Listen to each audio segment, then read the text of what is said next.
MC da Leste foi o nome com que o jovem Daniel Pellegrini se tornou conhecido no cenário musical do funk paulista e nacional. Na segunda década do século XXI, ele foi um dos responsáveis por popularizar o funk ostentação em São Paulo e abrir portas para vários outros artistas. Em sua curta vida, da Leste fez história nesse gênero musical e até hoje é lembrado por seu talento e peculiaridade. Fala galera, aqui é João Paviotti do canal Iconografia da História. Siga a gente nas nossas redes sociais que estão aparecendo aí pra vocês, pra gente trocar uma ideia e estar mais pertinho um dos outros, tá certo? E eu vim aqui pra contar a história do MC da Leste pra vocês, certo? Vocês pediram já faz muito tempo e a gente veio aqui apresentar um especial agora, inclusive aproveitando que saiu uma série sobre o assunto, a gente foi lá e meteu o louco na pesquisa pra trazer pra vocês essa história aí com, enfim...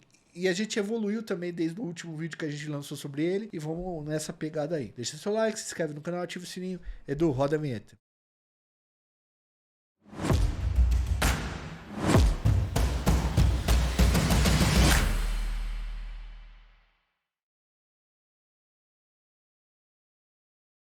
Galera, o MC da Leste fez história no funk de São Paulo e abriu caminho para que diversos outros funkeiros paulistas encontrassem espaço no cenário nacional. Apesar de sua curta trajetória, ele é lembrado como um homem muito importante dentro do gênero e a data do seu falecimento foi instituída como Dia Estadual do Funk no estado de São Paulo. Hoje, vamos falar sobre a história dele, tá? Os caminhos que ele seguiu, as circunstâncias em que ele perdeu a vida, misteriosas circunstâncias. Muita gente havia nos pedidos aqui nos comentários um vídeo detalhado sobre o crime que tirou a vida dele. E acho que chegou o momento de fazer, como eu disse na introdução. Mas nós temos um vídeo mais resumido que eu vou deixar no card que vocês podem assistir se vocês quiserem um vídeo mais curtinho sobre o assunto. Mas esse aqui vai estar muito mais completo. Para contar essa história, tomamos como base diversas matérias publicadas em jornais e revistas, bastante mesmo, e dois documentários. O documentário MC da Leste, Por Todas as Quebradas, e o documentário da Globoplay, MC da Leste, Mataram o Pobre Louco. Vamos lá, galera. Daniel Pedreira de Sena Pellegrini, mais conhecido como MC da Leste, nasceu no dia 30 de outubro de 1992 no bairro da Penha, na zona leste de São Paulo. E foi justamente no seu local de nascimento que nasceu o seu nome artístico, em referência à zona leste da cidade onde ele vivia. Ele era filho mais novo numa família de 3 irmãos.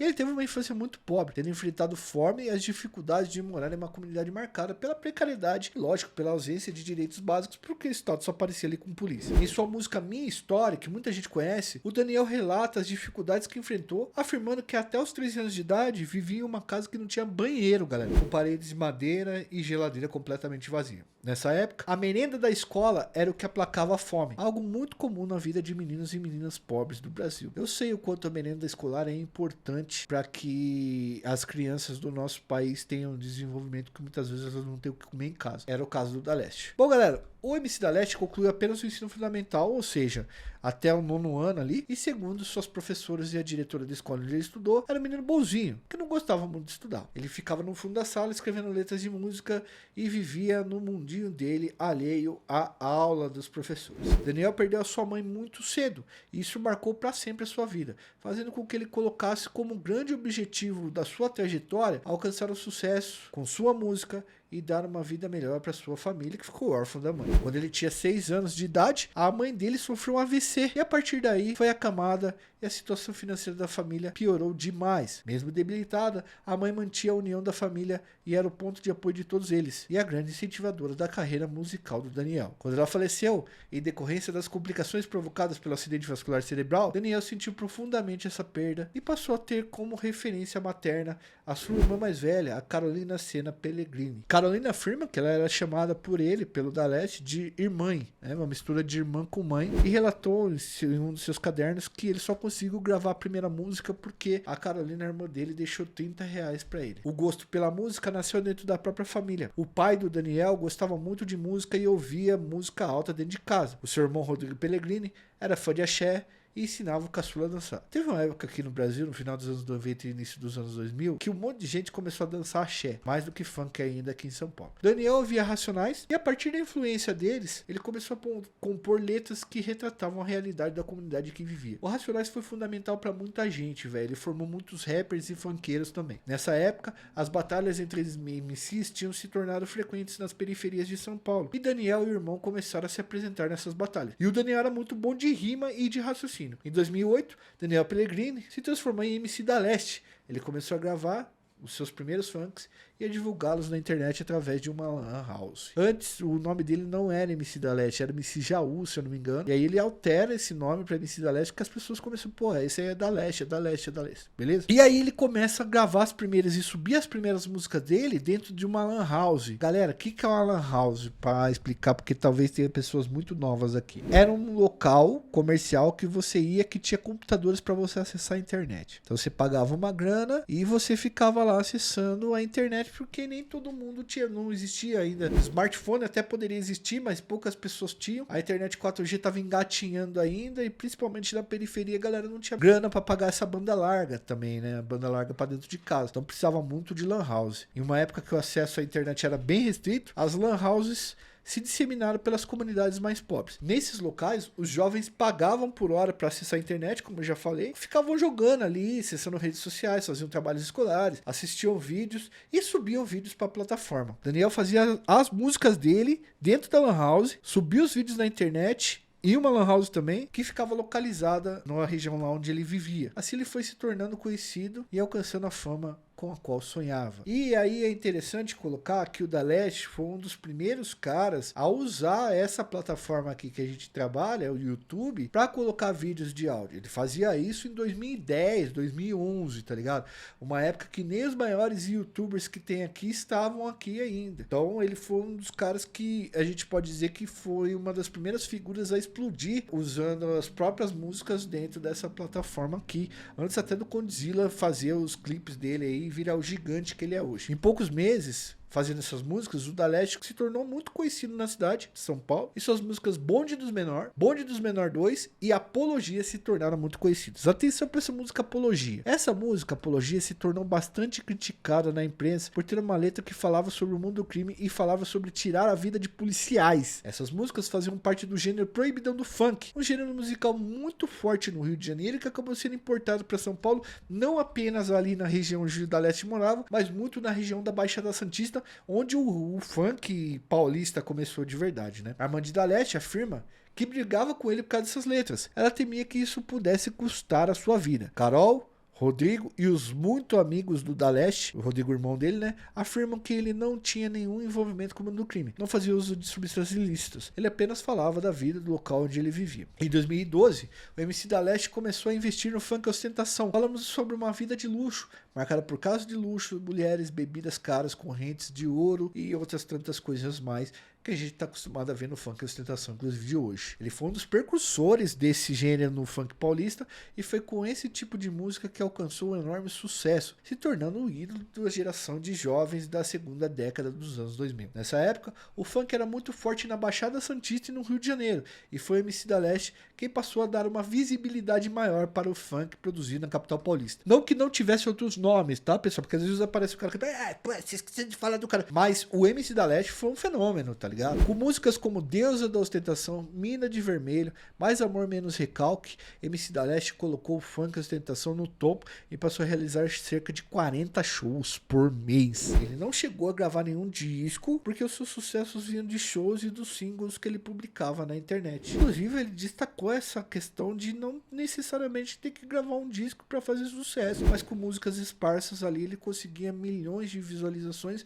mais do que o disco inteiro lançado. O sucesso com o qual ele tanto sonhava, desde a infância pobre, começou a tomar lugar na sua vida. De acordo com seus irmãos, o sucesso de Da Leste mudou a vida de toda a família. O seu irmão Rodrigo fazia parte de sua equipe e o acompanhava na rotina intensa de shows. Tinha dia que o cara fazia 3 shows, 4 shows. A sua irmã Carol era o seu porto seguro. Ela e o marido, que chamava Marcelo, eles eram tipo uns pais substitutos do Da Leste, como eu disse pra você. E me parece que o Marcelo, o marido da Carol, era o cara que resolvia aqueles BO que o Da Leste poderia ter arrumado, ou qualquer BO que o Da Leste tivesse que debater, que trocar uma ideia. O MC Da Leste recebia cerca de R$200 mil por mês com os shows que ele realizava e ia se transformando em um fenômeno dentro do funk. 200 conto naquela época era muito dinheiro. Além disso, ele foi abrindo caminho para que vários outros jovens como ele despontassem dentro desse gênero musical, porque ele tinha receita. Da Leste então formou parceria com funkeiros importantes como MC Léo da Baixada, MC Dedé, MC Calvinho, MC Livinho e MC Cauã. Com o Léo da Baixada, ele compôs Ostentação Fora do Normal, canção que se tornou um dos símbolos do funk ostentação. Em 2012, ele participou dos programas da Rede TV e SBT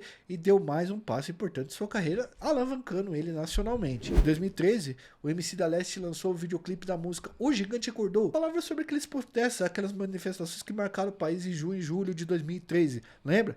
Nesse mesmo ano, ele gravou o videoclipe da música São Paulo, mas não chegou a vê-lo pronto, pois a sua vida foi tirada antes do lançamento. Nesse clipe, o Da Leste aparece no mundo de ostentação de verdade. Ele coloca o helicóptero, ele vai acompanhado de belas mulheres, as cenas gravadas em mansões, dentro de carros de luxo com cordão de ouro. Segundo o produtor do clipe, o sonho do MC Da Leste era que o clipe fosse exibido no Fantástico. E esse sonho se concretizou. Ele foi exibido no Fantástico, mas infelizmente não foi por causa da música do Da Leste. Foi porque na verdade o Da Leste vai perder a vida e vai virar notícia nos principais jornais do país. O lançamento do videoclipe da música São Paulo chegou a ser noticiado pela revista Billboard, né, principal revista de música do mundo, porque foi um dos vídeos mais assistidos nessa plataforma no dia do lançamento, chegando a ultrapassar 6 milhões de acessos em 2 dias, muito por conta do falecimento do Da Leste. O sonho de dar uma vida melhor para o seu pai, sobrinhos e irmãos tinha se realizado, tá? O MC Da Leste estava no auge da sua carreira em meados de 2013 e se preparava para fazer shows em países pela América do Sul. O Da Leste, galera, pretendia comprar um helicóptero e montar um apartamento de luxo para viver com a Érica, uma jovem com quem ele se relacionava desde os tempos da escola. O casal já morava junto, né? E segundo seus familiares, eles estavam com o casamento marcado para o final de 2013.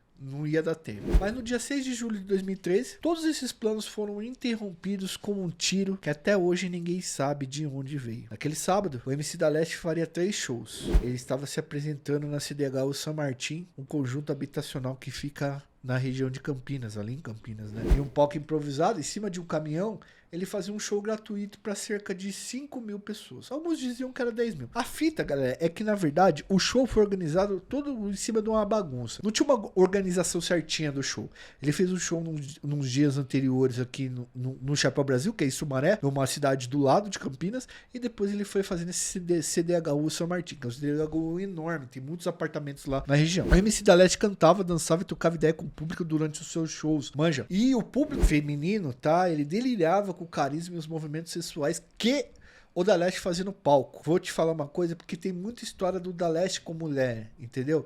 E muita gente fala que talvez isso tenha ajudado a tirar a vida dele. Depois a gente vai aprofundar um pouco mais esse processo. O Da Leste estava cantando e ele tomou um disparo. No momento do disparo, o Da Leste estava conversando, trocando ideia com o público. Primeiro ele foi atingido de raspão na axila direita. Então os caras deram um tiro antes. Ali no calor do show, ele nem percebeu que havia sido ferido, e nem os caras que estavam atrás dele ali, que tinha muita gente. O show era nessa comunidade de periferia, e aí, por ser numa comunidade de periferia, os caras, muitas vezes, quando eles se apresentavam em periferia, eles ouviam barulho de tiro, então eles achavam que não era nada, tá? O MC Da Leste chegou a falar, a hora que deram o primeiro tiro, e pegou de raspão nele, ele falou assim, pô, tá de direção, né, molecote? E seguiu cantando de boa, tá ligado? Mas 3 minutos depois, veio o disparo fatal. Ele foi atingido um pouco abaixo do peito e caiu. Toda a cena foi filmada pelos espectadores do show. E essas cenas rodaram o mundo, tá? Talvez tenha sido uma das primeiras execuções de um cantor que foi filmado mesmo assim, dos anos 2010 pra frente, que teve uma viralização absurda nas redes sociais. De acordo com o seu irmão Rodrigo,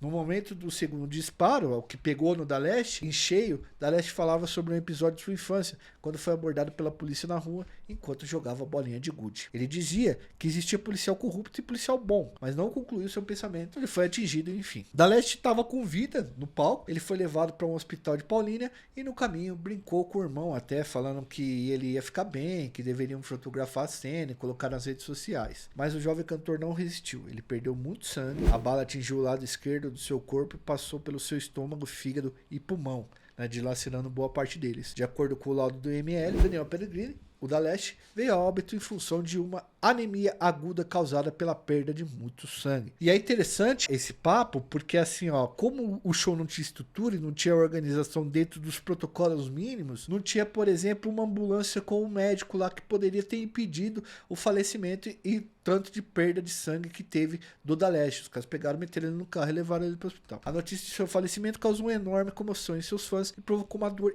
incurável na família. O seu sepultamento foi acompanhado por cerca de 20 mil pessoas que cantavam suas suas principais músicas e não conseguiu conter as lágrimas. Ele era muito querido realmente nas comunidades. O falecimento de MC da Leste foi noticiado em todos os grandes jornais do Brasil e do exterior. Todos se perguntavam o que teria motivado a execução do jovem funkeiro no momento em que ele vivia o auge de sua carreira. Segundo a perícia, foram efetuados 3 disparos, mas nenhum projétil foi encontrado e não foi possível determinar a arma do crime. Mas provavelmente era uma arma de alta precisão, porque o tiro foi dado de longe. 3 dias após o crime, a reconstituição feita pela polícia concluiu que os tiros partiram de uma casa de pelo menos 40 metros de distância da região onde ficava o palco. Para os peritos, os tiros foram disparados por alguém experiente, que não estava entre os fãs. O crime teria sido planejado, mas até hoje ninguém foi responsabilizado pelo assunto. O grande temor da família do Da Leste é que o crime complete 20 anos e prescreva. Prescrever significa que não pode mais punir o autor se houver, né, se